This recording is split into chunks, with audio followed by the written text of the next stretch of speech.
Hey everyone, I'm Rob Franek, Editor-in-Chief here at the Princeton Review.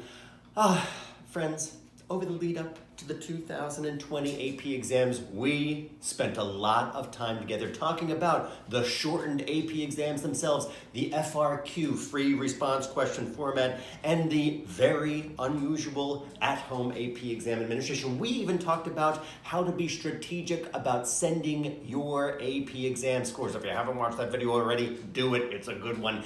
But now, scores are starting to be released. But not individual scores. Unfortunately, as we've discussed, those are going to be available on July 15th, but aggregate scores are available, and not for all 2020 AP exams, but for most of those 2020 AP exams. And the results so far are for students who tested in May and in early June 2020 and do not include those final exception dates in late June of this year. And those aggregate scores are not being released all at once, but one exam at a time. Savor it, folks. But wait a minute, there's more. The College Board is not reporting this information on its own website. That'd be so 90s. Those aggregate scores, folks, are going to be reported on, wait for it, Trevor Packer's Twitter feed. Mr. Packer is the Senior Vice President in charge of AP exams and instruction at the College Board, the creators of all things AP. Folks, we need to acknowledge that there are a few issues with process here, not least of which is that in an ideal world, you wouldn't have to know who Trevor Packer is to get information about your own AP exams. But friends, let's move on from this hiccup on the part of communication on the part of the College Board, and let's talk about the actual data so far. Overall, a greater percentage of students seemed to have earned more 4s and 5s this year compared to last year, and that is awesome. But let us today sharpen that identified trend with some actual data. We're going to look at two examples to see how it all breaks down. Number one, we're going to start off with the AP US History exam. Now, last year in 2019, just under 497,000 AP US History exams were taken, and this year, just under 479,000 students began their AP US History exam, and that's about 454,000 students who actually completing it, meaning that 25,000 students didn't complete their AP US History exam. And here's how the scores distributed overall, how it actually shook out. In 2019, 53.6% of AP US History exam takers scored a 3 or above. This year, that same percentage is 58.8%, with slightly higher proportions for all three scores, meaning that a larger percentage of students earned 3s, a larger percentage of students earned 4s, and a larger percentage of students this year compared to last year earned 5s. Now, a quick housekeeping tip.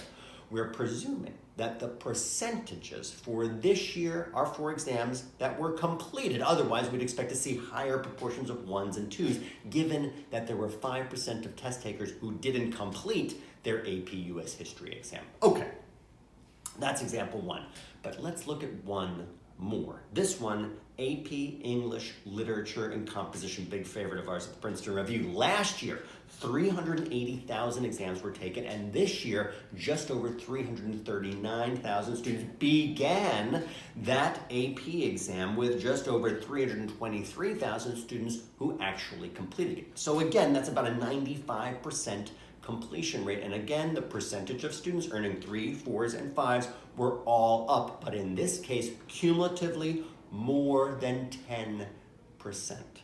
So overall, given the results that we've seen so far, the net change skews positively, with scores trending up a bit this year compared to last year, but the results vary by subject and very much by student. So the whole world could have scored a 2, but if you get a 5, that's the experience that will count for you. So here's what our full team hopes that you'll take away from this video. Number one, don't get bogged down in looking at those aggregate scores. If you're interested in seeing them, you can find them, of course, on Twitter, or you can sit tight for another week and wait to learn what your individual scores are and take solace in knowing that you've done an incredible thing. You've taken a college level exam or multiple college level exams in a deeply, deeply unusual testing environment during a global pandemic. Folks, let that sink in and know that whatever your scores may actually turn out to be, that you've done something